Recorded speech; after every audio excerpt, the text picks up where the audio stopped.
Vai, bota essa linha aí. Tem que esperar ela entrar, entendeu? Não preocupe não.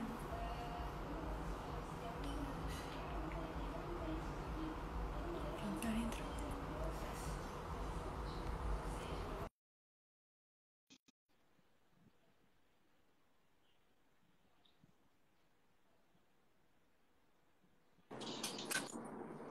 Agora Alô, sim! professor Marcos Galvão. Grande Chico, boa noite! Boa noite. Agora vamos ao... Que cenário bonito esse aí do Abilis, Não você é? aí, há quanto tempo, né? Isso, Estamos Chico. aí nesta vida de professor.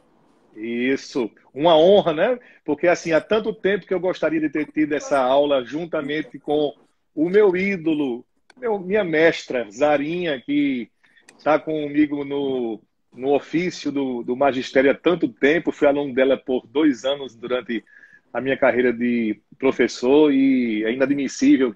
É super importante que um professor tenha a habilidade da escrita, da fala, e não há nada mais importante do que tentar dominar o português. E com ela foi um prazer, e estar nessa noite com ela é uma honra dividir isso com ela. E um tema tão importante, um fato que aconteceu há mais de um século, trazer isso à tona na situação em que a gente está passando, compreender o passado para poder melhor entender o presente.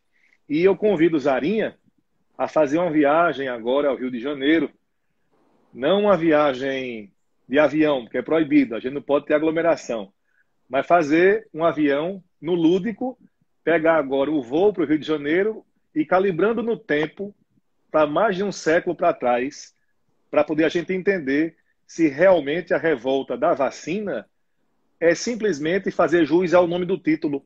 Será que a revolta, a resistência, foi somente o ato de uma simples vacinação? Ou tem algo mais por trás disso? Ou é algo mais profundo? E para que a gente tenha essa imersão no que aconteceu no passado, eu convido a professora Zarinha para embarcar nessa aeronave e fazermos uma viagem de volta no tempo ao Rio de Janeiro. Muito obrigado, Marcos. Zarinha entrará agora ao vivo com você. Um abraço. Um abraço. Oi, Max. Aperta os cintos. Aperta os cintos e vamos embarcar ao Rio de Janeiro e compreender o que foi aquilo, Zarinha. Vamos embarcar no espaço e no tempo. Vamos para o Rio de Janeiro para 1902, 1903, né? Começo do século XX. Isso. E aí, Max, como você estava dizendo, a revolta foi só da vacina, né? Ou não? Isso. Uhum. O nome faz jus à revolta. Na verdade, a gente sabe que não foi.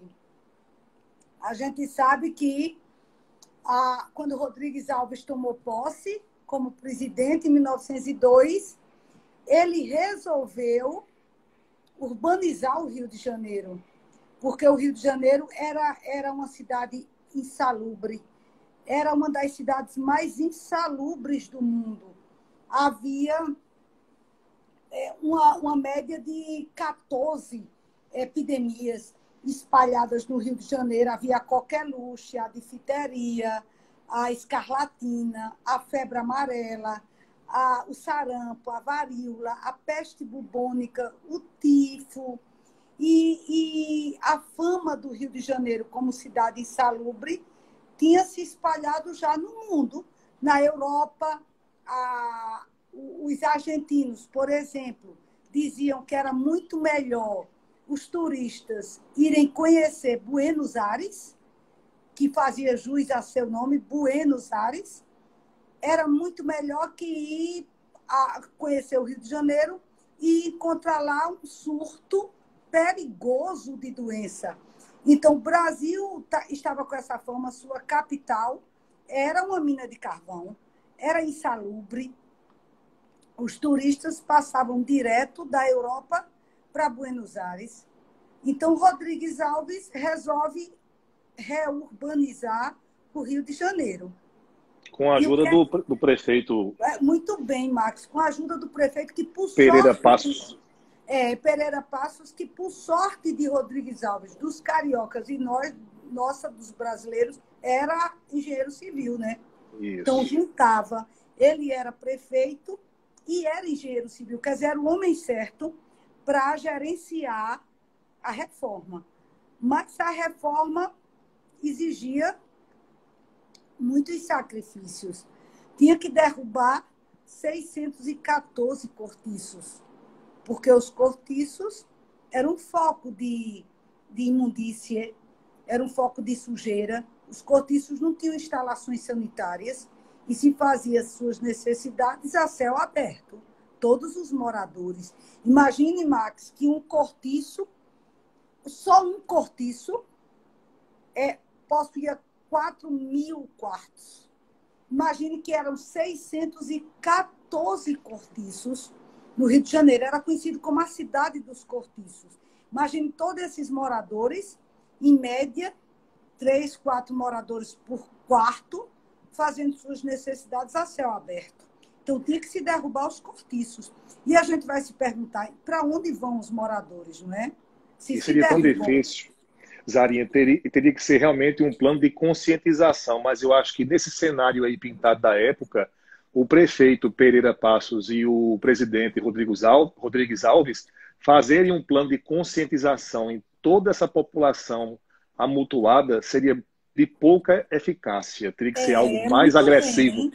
Seria de pouca eficácia. Como educar todo esse povo? Como construir instalações sanitárias para todo esse povo e educar? Não, mandou derrubar os 614 cortiços e a gente diz assim, bem, a classe desfavorecida, que eram os moradores dos cortiços, eram sapateiros, costureiras, lavadeiras, ficou essa classe desfavorecida desabrigada, sem teto. É daí que eles vão subir um morro e construir as favelas, né? Os alunos me perguntam muito, como é que surgiram as favelas no Brasil? Eu digo, a partir de 1903, com a derrubada dos cortiços. Essa classe desfavorecida não tinha para onde ir. Eles tinham que subir um morro e construir barracos. Então, a classe desfavorecida ficou ressentida, revoltada. Aí, Rodrigues Alves vai enfrentar o segundo foco de sujeira, que eram os quiosques. Como o quiosque à beira-mar aqui, sim, as pessoas comiam e jogavam ali nos pés de cada um o resto da comida, resto de macaxeira, resto de peixe frito, resto de galinha guisada. Tomava um meio copo de cachaça, jogava o resto ali também nos pés, fumava, jogava a piola do cigarro. E ao redor de cada quiosque era foco de barata, de rato, de mosca, de mosquito. Ele tinha que mandar tirar os quiosques. Então, lá vem outro foco de ressentimento, esses donos dos quiosques. Da mesmo jeito, hoje, quando um prefeito manda tirar a barraca de Mercado Central, fica aquela revolta. Aí vinha um terceiro foco de sujeira, que era os cavalos que puxavam os bondes. Nossos bondes eram a cavalo. Os cavalos sujavam as ruas de urina e de fezes. Pronto, tinha que dar um jeito neste meio de transporte, né? E vinham os vendedores ambulantes.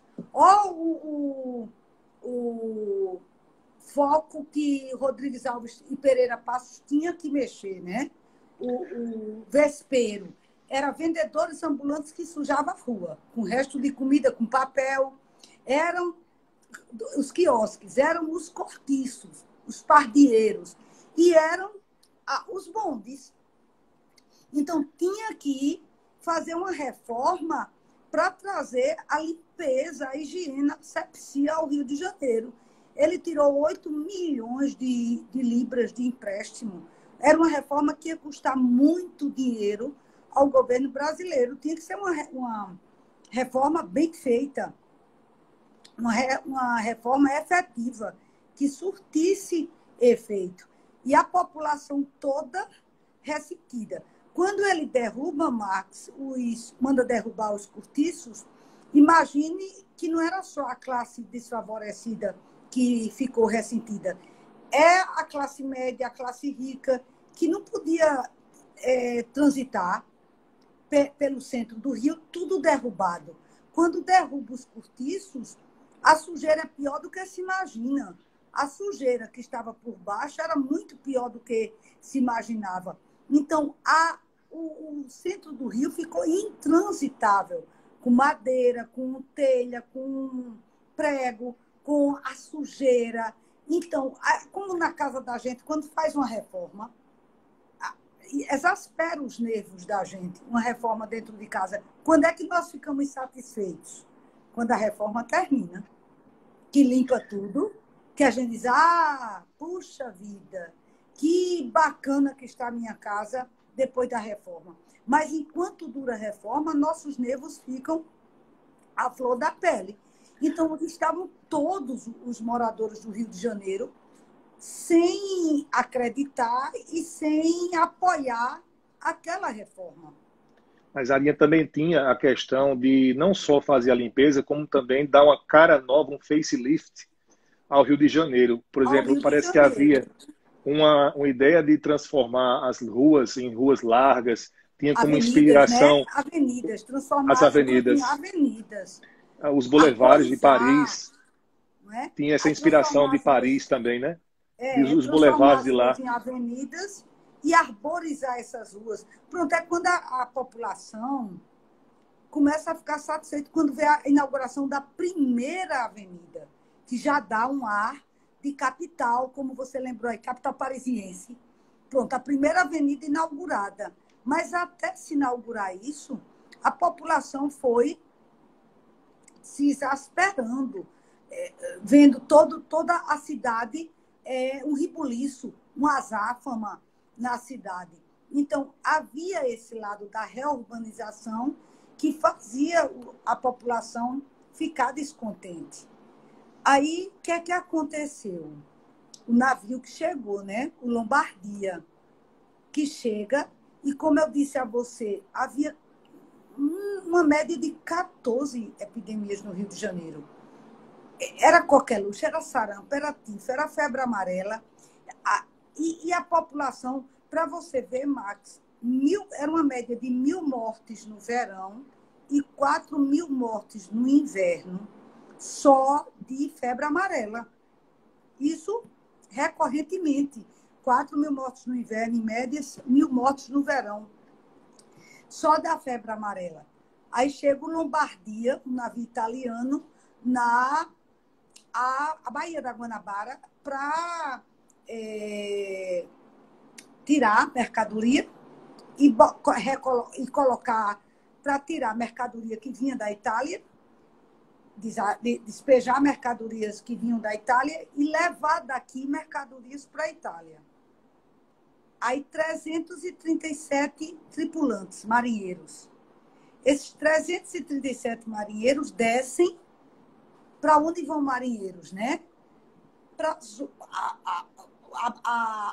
o submundo, a zona de bares, de bordéis.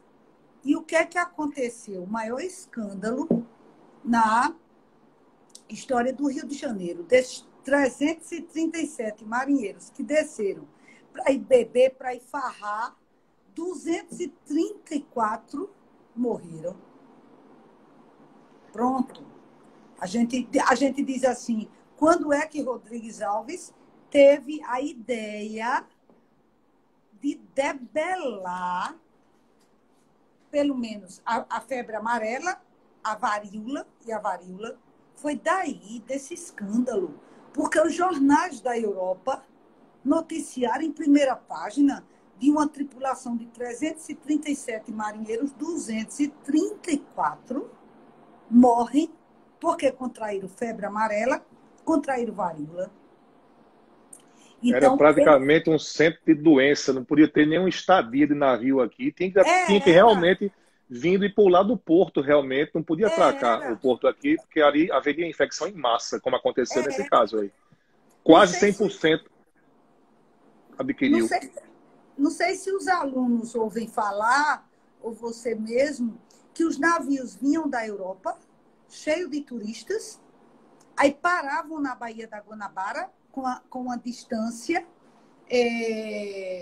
bem, assim, cautelosa, e todos ficavam admirando a beleza, né, daquela cidade que juntava montanha, céu e mar, mas ninguém descia.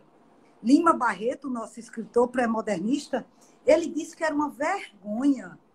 Os turistas, na verdade, eles iam para Buenos Aires, mas paravam ali para ver de longe a beleza. Era a cidade mais linda do mundo, de belezas naturais. Era montanha, era céu e era mar. Mas nenhum, Max, tinha coragem de descer, nenhum turista. Era só admirando de longe. E eles rumavam para Buenos Aires. Quer dizer, era uma vergonha para o Brasil. O maior país da América Latina, do México ao Chile, nós somos o maior país. Então, quando esse Lombardia sofre essa hecatombe, 234 marinheiros mortos, Rodrigues Alves diz, não é só a questão da reurbanização. A reurbanização vai tirar os focos de sujeira, né? De rato, de barata, de mosquito, de mosca. Vai dar uma asepsia, vai fazer uma asepsia na cidade. Mas tem que se combater as epidemias. Até porque ia ter reflexo na economia também, que na hora que encerrasse a conexão portuária, não ia ter mais importação, mercadoria, aí sim ia ter reflexo na economia. Muito bem, você lembrou bem. Nenhum navio, nenhum país ia querer mais mandar mercadoria para o local onde seus marinheiros encontram, na verdade, a morte. Aí, Rodrigues Alves não manda, na verdade, chamar Oswaldo Cruz, né? Manda chamar, convidar Émile Roux, que é o maior cientista europeu em combate a epidemias, em vacina, nessa medicina profilática. Só que Émile Roux não pôde vir. Ocupadíssimo com os compromissos lá na Europa, ele não pôde vir. Aí manda justamente o brasileiro que está lá, Oswaldo Cruz. E Oswaldo Cruz, quando chega, repare que nós tínhamos 1.000 mortes no verão, 4.000 no inverno. Que é que Oswaldo Cruz, a declaração que Oswaldo Cruz dá, né? Aquela declaração célebre. Se dentro de 3 anos eu não erradicar a febre amarela, podem me fuzilar. Então, e ele bem jovem, né? Porque Oswaldo Cruz, ele se dedicou ao estudo desde pequeno. Aquele estudante de sempre, de todo dia, de todos os anos, ali estudando, e terminou medicina e foi estudar lá na França, justamente no Instituto Pasteur de lá. Então, ele chega e vai cumprir a promessa dele. Dentro de 3 anos, eu tenho que debelar a febre amarela e, em seguida, a varíola, senão podem me fuzilar. Aí vem a vacina. A vacina, Max, você vê que você fez biologia, é bem da sua área. Hoje, a gente encontra pessoas, grupos e grupos de pessoas que se recusam a tomar vacina. Hoje, Zarinha, essa questão, né? essa questão é uma violência contra o meu corpo me obrigar a tomar vacina. Estão violentando o meu corpo. Quer dizer, hoje, século XXI, e não é uma pessoa, milhares, grupos e grupos de pessoas, que eu fico admirada como é que, em pleno século XXI, as pessoas se recusam a tomar vacina. Tem até os judeus ortodoxos, eles preconizam que uma criança não pode ser vacinada por conta da violação mesmo, e aí isso leva a uma certa resistência. Agora, a resistência que a gente vê hoje em dia, em pleno século XXI, como você bem falou, se deve a vários fatores de vacinação. Por exemplo, tem pessoas que, quando vão tomar a vacina, elas tomam a vacina num período em que eles acabam adoecendo. Então, vamos supor que eu tomo a vacina hoje e eu, por coincidência, passo a entrar em contato com uma pessoa doente e eu vou adoecer, porque não teve tempo para a vacina imunizar, já Imunizar, que né? a imunização leva em torno de 1 a 2 semanas para poder fazer efeito no Exatamente. organismo. Aí também tem esse lado que as pessoas creem que quando se aplica a vacina, é sinal de que vai adoecer, porque há casos de pessoas que tomam e pegaram a doença não pela aplicação da vacina em si, até porque vacina não adoece ninguém, porque o patógeno que está na vacina, ele é inativado. É impossível se pegar uma doença contra a qual se vacina, porque na composição da vacina existe o patógeno desativado. Então, essa fama que a vacina tem, de que se tomar, pegar, se deve, por exemplo, a esse fato. E também com vacina, tem que se tomar muito cuidado no transporte dela, na conservação da vacina, que tem que ser mantida de 2 graus positivos a 8 graus positivos na temperatura. Então, a vacina é muito sensível. Às vezes, a pessoa aplica a vacina, mas o lote que foi aplicado na vacina É, não passou por todos esses cuidados. Então, por essas e outras, as pessoas ainda hoje, Zarinha, em pleno século XXI, ainda temem a aplicação de vacina porque acham que aplicou, vai adoecer. para adoecer. E tem mais aquelas pessoas que aconteciam na época, muito isso, que tem uma reação, não é? Assim, fica o corpo subfebril, fica uma moleza no corpo, e a pessoa acha que já é a doença que chegou por causa da vacina. Junta a ignorância com preceitos religiosos e as pessoas não querem se vacinar. Imagina o Brasil, 1903, foi quando Oswaldo Cruz chegou, para convencer a população do Rio de Janeiro que tinha que se vacinar. A gente é muito bom falar hoje da revolta da vacina, é muito bom por causa dessa pandemia, é muito fácil do aluno compreender, muito mais fácil do que nos outros anos, porque eles estão vendo como nós estamos, o mundo todo, carente da vacina, como o mundo todo está ansioso esperando a vacina, porque a salvação é a vacina. E como há pessoas ainda que dizem justamente o corpo não pode ser violado, tem que não se vacinar. Imagine o Brasil em 1902. Imagine que nós éramos assim tão ignorantes, mesmo sendo a capital do Brasil, que os jornais que deviam esclarecer ficaram contra a vacina. O nosso maior intelectual na época era Rui Barbosa. Rui Barbosa era contra a vacina.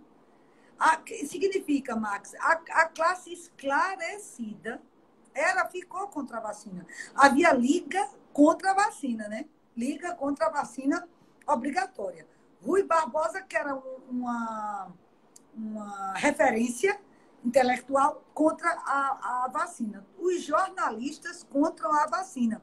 A classe rica, aquelas mulheres da classe A, contra a vacina também.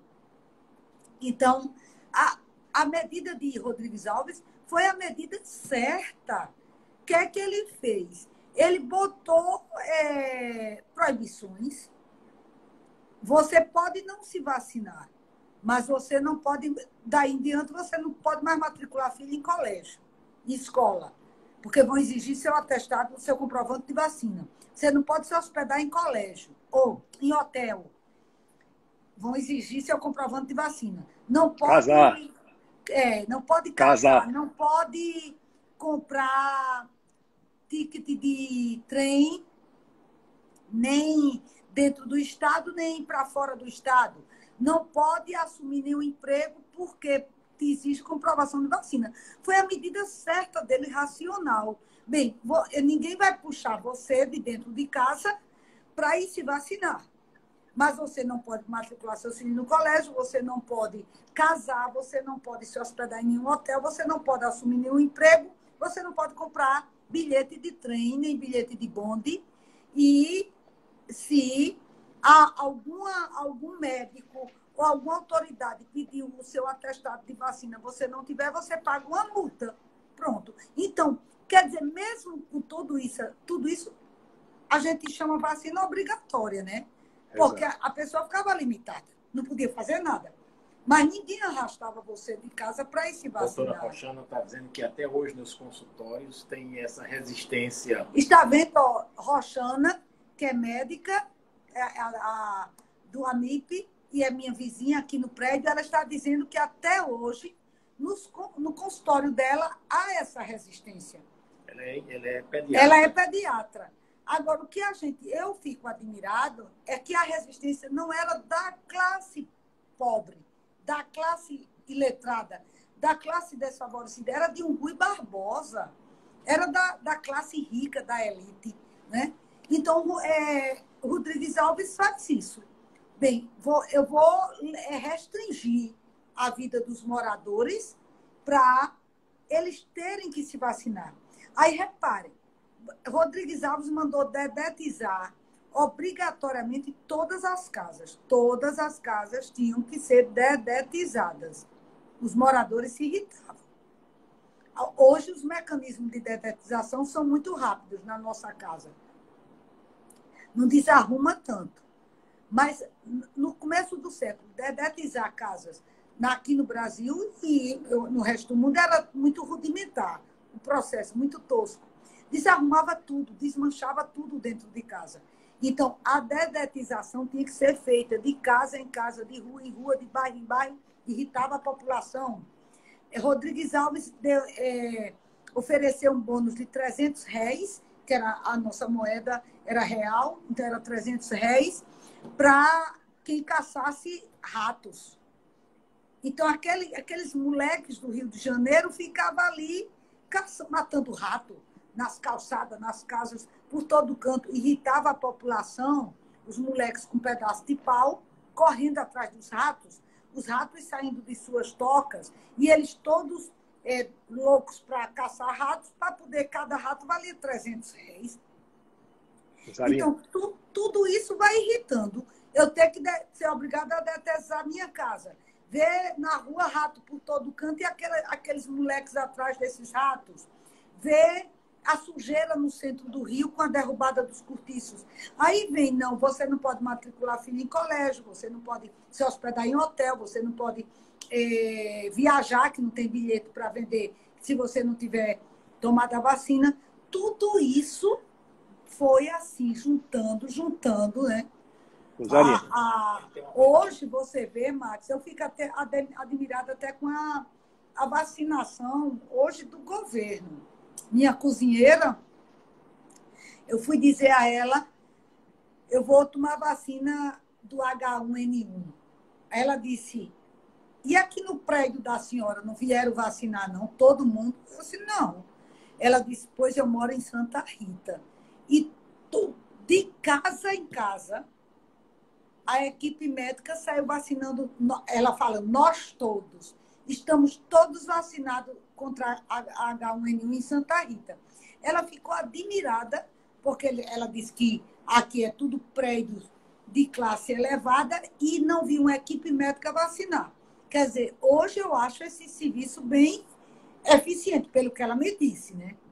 Uhum. Que a população de Santa Rita estava vacinada.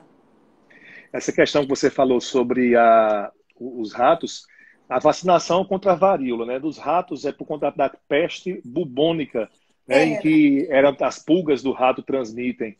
E é interessante que, como você bem falou aí, brasileiro é bicho danado, né? Na hora em que o governo oferece R$300 para poder trocar por cada rato, imagine, Zarinha, algo em torno de R$3. Se fizer a conversão de R$300 para reais, são R$3. Aí você mata 10 ratos num dia, leva R$30. Então, algumas pessoas, de fato, na época, começaram a fazer a criação de ratos para vender. E com relação à febre amarela, o transmissor vetor, o mosquito Aedes aegypti, e aí achava-se naquela época, por mais que Oswaldo dissesse que era um mosquito que transmitia, as pessoas achavam que o mosquito não transmitia, que o mosquito era o causador, ou seja, que bastava a muriçoca, Aedes aegypti, picar a pessoa que já pegava. As pessoas não conseguiam aceitar na época como é que uma muriçoca conseguia causar, só que não era causa, era apenas um vetor,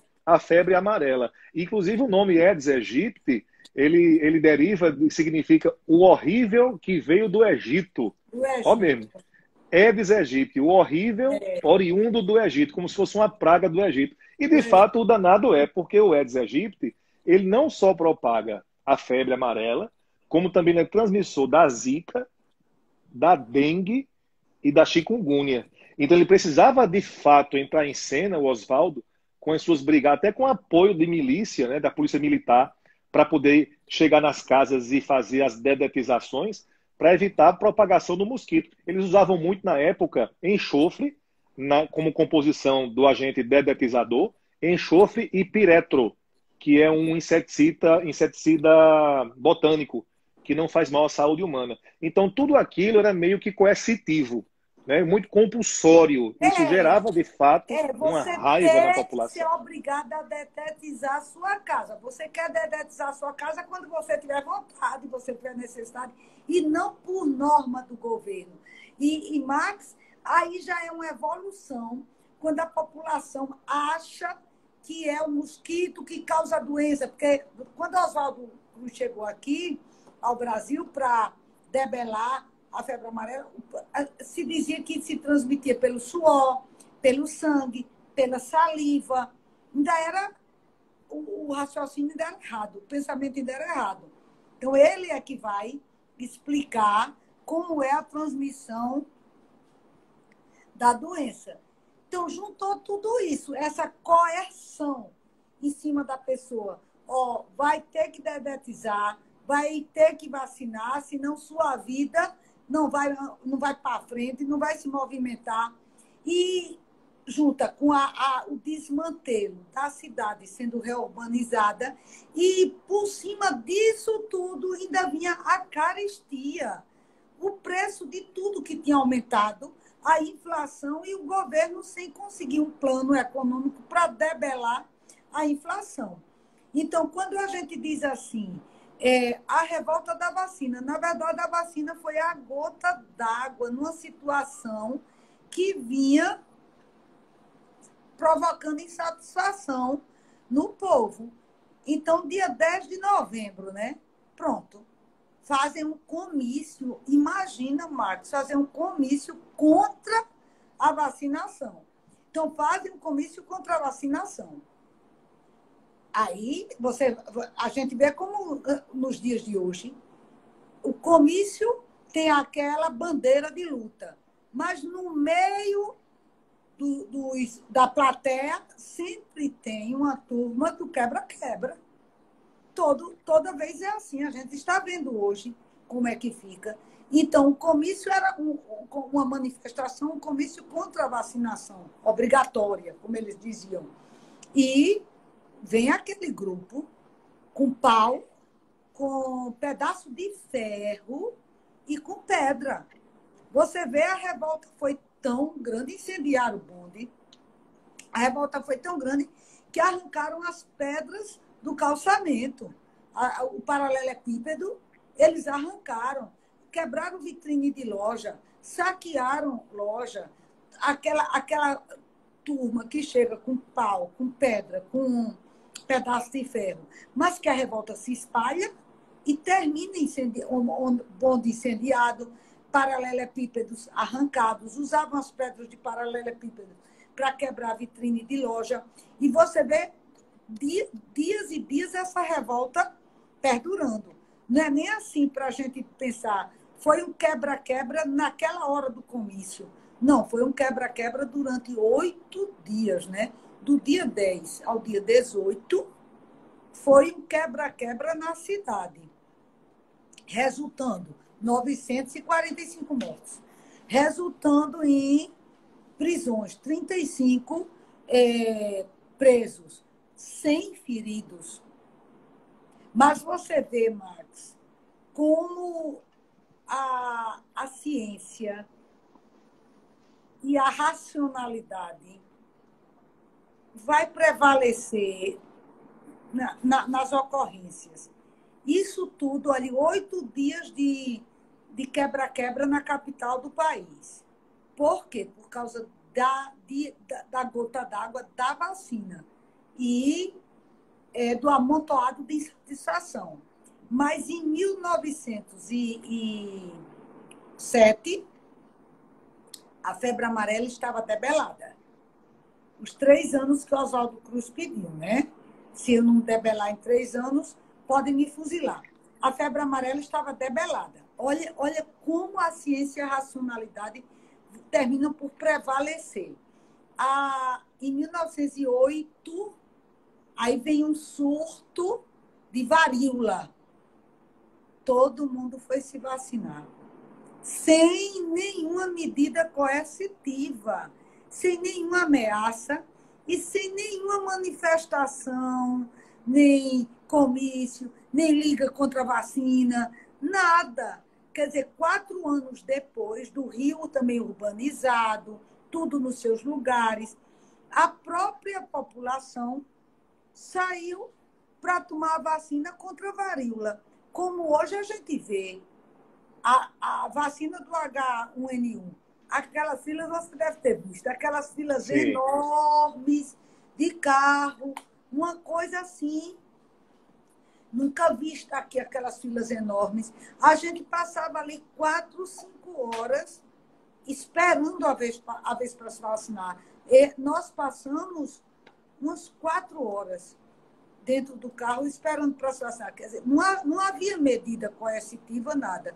Então, a ignorância e esse radicalismo, né, sem um mínimo de racionalidade, termina por se evaporar, por se pulverizar. E o Rio de Janeiro terminou em 1907, olha, a cidade urbanizada, o turismo ativado. Nós, os brasileiros, sem vergonha de comparar o Rio de Janeiro a Buenos Aires, e a Oswaldo Cruz com o nome, né, Oswaldo Cruz Rodrigues Alves e Pereira Passos, com o nome para a história, né? Para a posteridade. Zarinha, essa questão da resistência à vacinação, as pessoas foram combater, inclusive, pelo lado moralista, né? Eu lembro que eu vi isso, eu li, falando sobre o fato de que as pessoas, quando iam vacinar, os maridos ficavam constrangidos, porque viam lá um pai de família, lá, em frente a um agente de saúde, e levando a roupa, a manga da blusa das mulheres. Camisa, e era as mulheres, né? isso, considerado Levantando como a um manga da desnude. camisa. Aí era pelo lado, eles apelavam pelo lado moralista também. Mas, Arinha, deixa eu te perguntar uma coisa. Quando houve esses 8 dias de celeuma no Rio de Janeiro, para poder depois, é claro, melhorar, porque sempre é assim, via de regra, para fazer omelete tem que dar os ovos antes. Mas durante esse início, esse start, no dia 10 de novembro de 1904, a popularidade de Rodrigues Alves deve ter ficado aí à mercê dos opositores, né? E lá Ele era embaixo, né? ele era um civil, né? um presidente, e o lado militar dessa história, né? Correndo risco de um golpe militar, E pela um fragilidade do golpe governo. para ordenar, para Isso. organizar o que se considerava, como você disse, uma celeuma, uma azáfama ali no Rio de Janeiro. Então, correu o risco de os militares entrarem com uma força ordenadora, a força organizadora, a popularidade lá embaixo. E olha como é interessante. Foi reeleito, né? Lá na frente, Rodrigues Alves é reeleito e morre de gripe espanhola. Que coisa triste.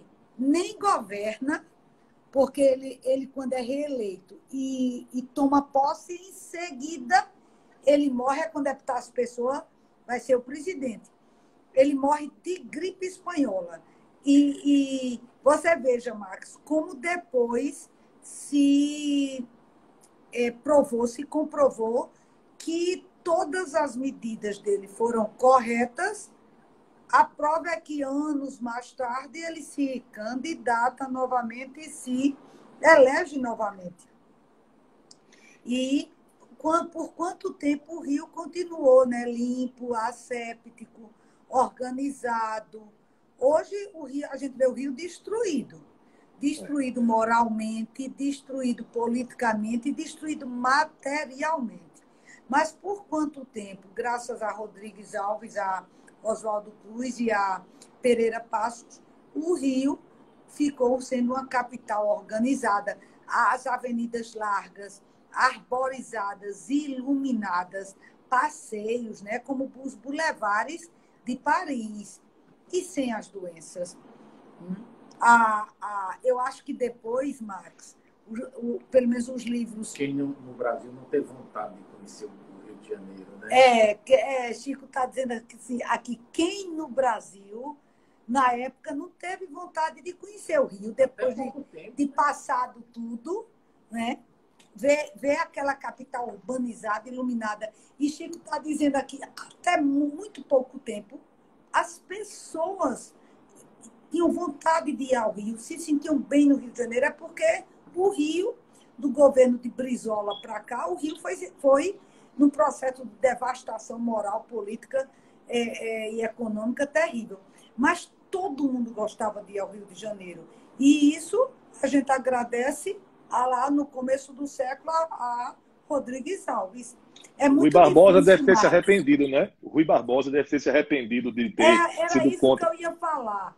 Era isso que eu ia falar. Assim, eu não sei, nunca li sobre o arrependimento e a vergonha da classe rica, da classe jornalística e de Rui Barbosa depois de debelada a febre amarela, de debelada a varíola e do Rio de Janeiro urbanizado. Eu fico pensando como eles devem ter tido vergonha da maneira estúpida, da ignorância, do modo de agir deles. Tanto aquela elite, que não se dizia só elite financeira, se dizia também uma elite cultural, e queria ser muito igual à elite parisiense. Os jornalistas, eu fico muito admirado dos jornalistas, porque os jornalistas é uma classe que tem que esclarecer a população. O jornalista não pode confundir população. Os jornalistas, pelo menos em tese, eles não podem faltar com a verdade, porque a gente conta com a imprensa para tirar nossas dúvidas, para esclarecer as situações, e como eles deram apoio a um pensamento totalmente antiprogresso, anti-ciência, né? Ser contra a vacina era antiprogresso, era anti-ciência.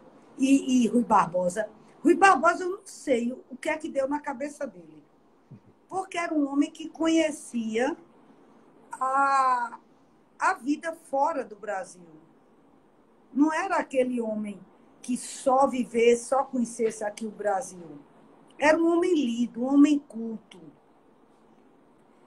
Ô, Zarinha, a periodicidade das coisas, né? A gente está falando de mais de um século, em que no começo do século XX o Rio de Janeiro tinha aquele aspecto horrendo, aquele lixo, como você bem disse no começo da live, e que se a gente fosse fazer de fato uma viagem em loco, a gente ia constatar aquelas doenças lá presentes e alto índice de contaminação.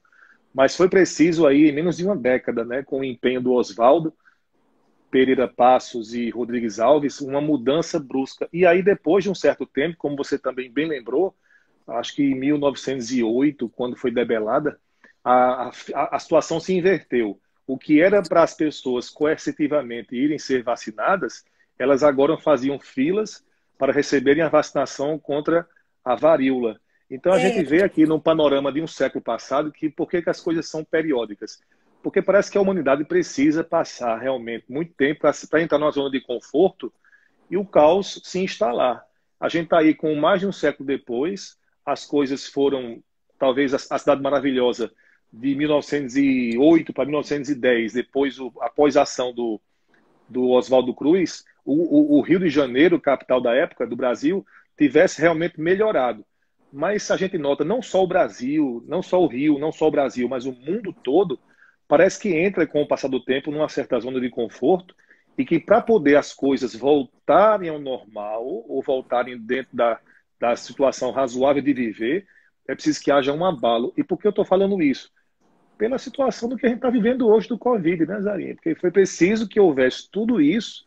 Claro que isso aí é natural, as causas a gente não imagina de onde surgiu tudo isso, mas é um fato que está havendo, a gente está sendo assolado pelo vírus, e a gente não pode esquecer que está havendo um melhoramento em todo o planeta em face de toda essa pandemia.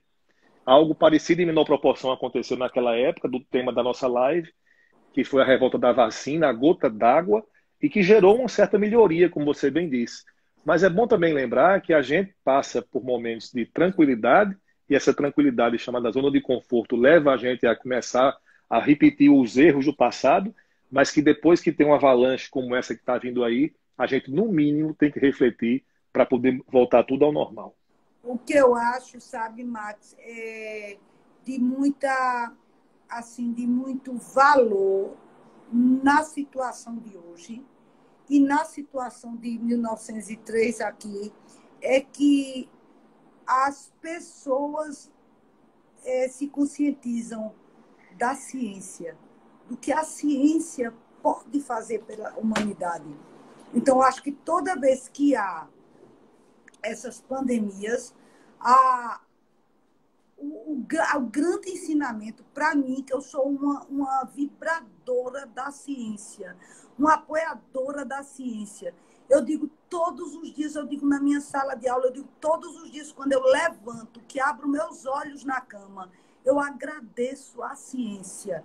Eu agradeço a ciência, a pasta de dente que usa, a escova de dente, o shampoo, o sabonete, a sandália que eu boto nos meus pés, o ar-condicionado da sala, o quadro com lápis atômico, tudo isso, o carro, o avião, tudo isso eu agradeço ao esforço dos cientistas, dessa classe que vive estudando dia e noite e dia, diuturnamente, para debelar nossas doenças.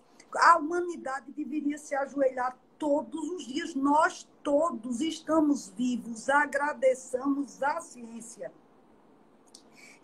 São os cientistas que vivem aí descobrindo antibiótico, anti-inflamatório, antitérmico, antidepressivo, anestesia, tudo isso para preservar a vida humana.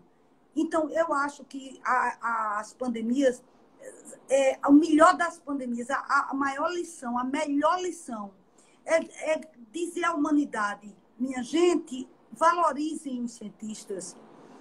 Olha, é para se ajoelhar e agradecer a ciência. Não é só a questão da medicina.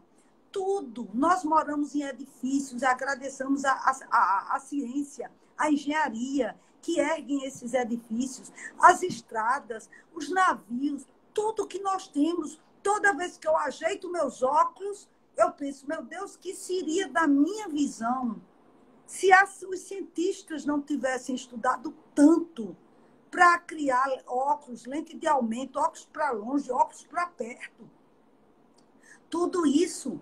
E as pessoas não dão valor aos médicos, às enfermeiras. Essas pessoas merecem toda consideração. Nossa, os cientistas, eu digo, eu não sei nem por que cobram serviços de médico, de enfermeiras.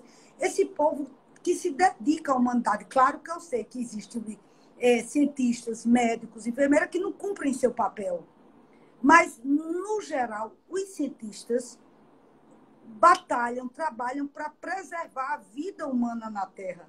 E é por isso que nós estamos vivos. Nietzsche, num dos trechos de Nietzsche, ele diz que nós estamos ainda de pé na face da Terra, porque homens corajosos se dedicaram a estudar para preservar nossa vida aqui.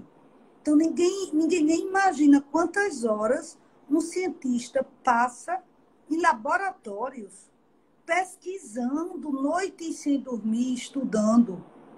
Quando falam muito em preço, porque o médico cobrou tanto, eu sou um que defendo logo. Eu digo, olha, ele não cobrou por aquela 1 hora de consulta. Ele cobrou pelo estudo de uma vida inteira, pelas noites sem dormir, pela ciência que ele teve que introjetar no cérebro. para servir a gente para dar o diagnóstico da nossa doença, para nos ouvir e dar o diagnóstico da nossa doença. Então, essas pandemias, elas são períodos muito sofridos, porque como eu digo sempre, essas estatísticas dizem, morreram 25 pessoas de ontem para hoje, mas são 25 famílias sofrendo a dor de uma perda. As estatísticas, a gente olha para a estatística, é uma coisa muito fria, mas todo o número de mortes são famílias ali sofrendo as perdas. São maridos que morrem, são filhos que morrem, são mães que morrem. Mas uma coisa, se existe uma lição boa nas épocas pandêmicas, é justamente isso, é mostrar à humanidade que quem vai salvar a humanidade é a ciência. E estamos todos aqui esperando a vacina. Então, isso aí, é muito bom. Zarinha, fora o fato de tanto tempo terem negado uma vida inteira esses cientistas dedicados à ciência, não é?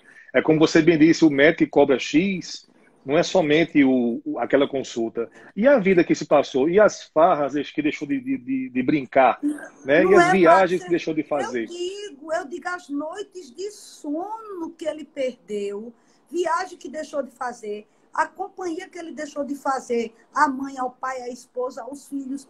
Aí a pessoa reclama, diz, eu fui ao médico, me cobrou R$600, R$1.000. E eu digo, minha gente, não é pelaquela consulta não ali, é pela capacidade que ele adquiriu de diagnosticar a sua doença, de prescrever um medicamento. As pessoas ignorantes que acham isso. Do mesmo jeito nós, Max, na nossa profissão, diz, cobra tanto por hora aula, como se fosse o fato da gente estar ali em pé falando. E não é. É o que se estuda para se ter condições de fazer aquilo. Então, numa época como a de hoje, olha, nossa vida está nas mãos da ciência. Do jeito que esteve em 1903, nas mãos da ciência. Nas mãos da vacina, que Oswaldo Cruz chegou aqui e concretizou a cura que ele prometeu. Quer dizer, estava nas mãos da ciência em 1903 e agora estamos também na mão da ciência.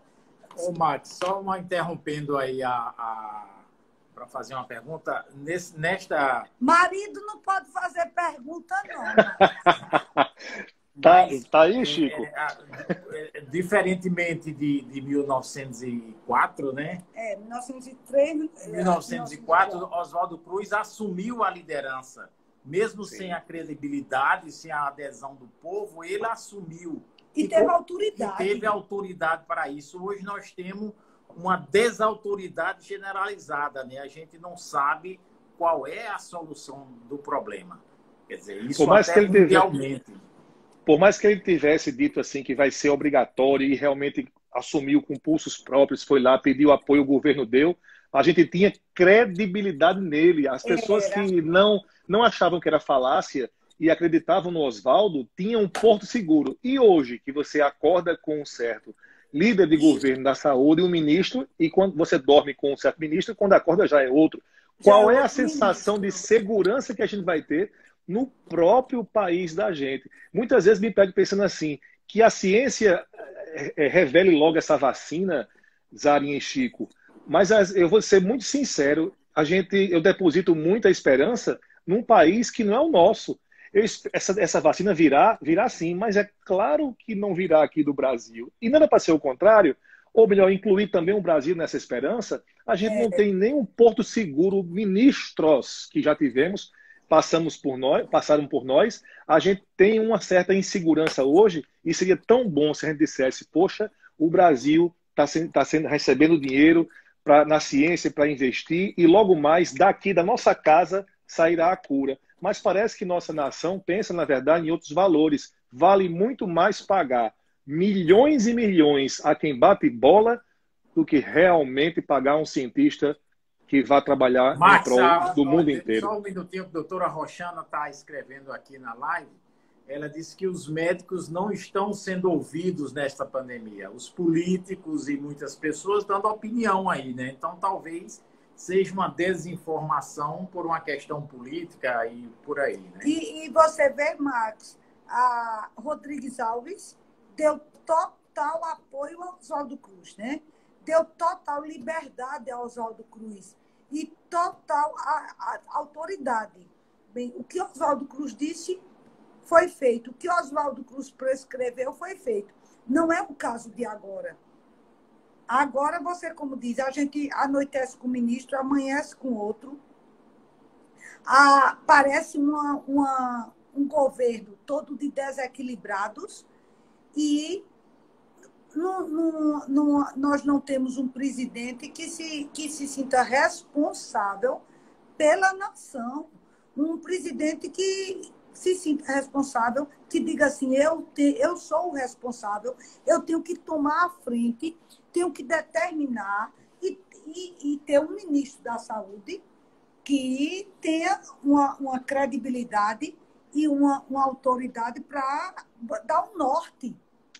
Ao menos um norte, que nós estamos sem norte para essa pandemia. Você veja, um dia é uma prescrição, no outro dia já é outro.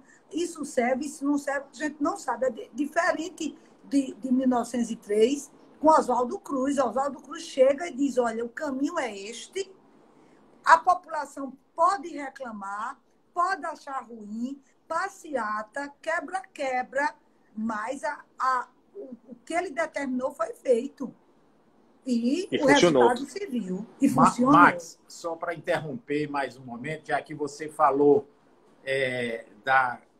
que no Rio de Janeiro se pagava contos de réis lá para matar... 300 réis para matar rato.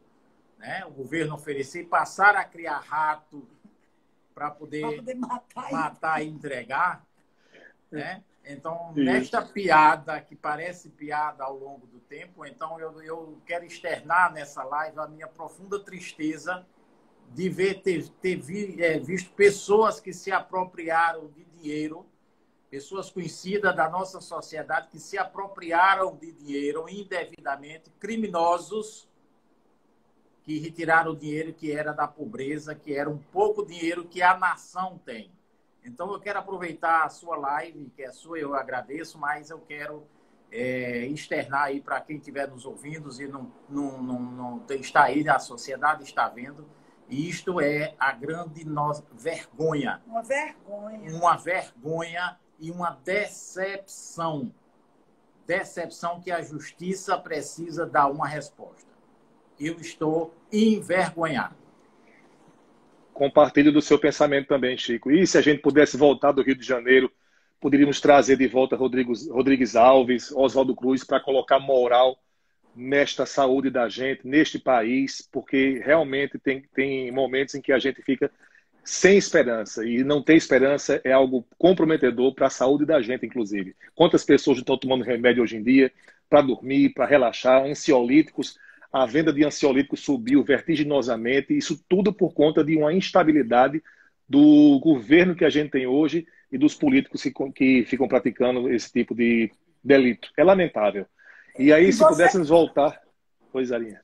Você veja, Max, que as medidas de Rodrigues Alves e Oswaldo Cruz e Pereira Passos eram todas medidas drásticas. E a população gritando...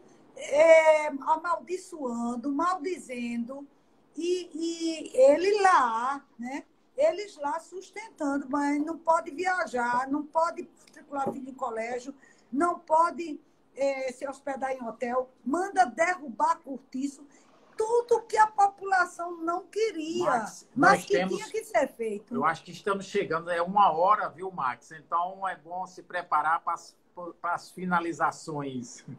Então vamos, faltam 40 segundos. Osarinha, você não avalia, nem você, nem Chico, e nem todos que estão ouvindo a gente, a honra de eu estar compartilhando com você essa aula. Há muito tempo eu já vinha namorando esse momento e consegui. Eu acredito que a gente passamos aqui... orgulho, né? E meu orgulho, porque você foi meu aluno. Isso, por 2 anos.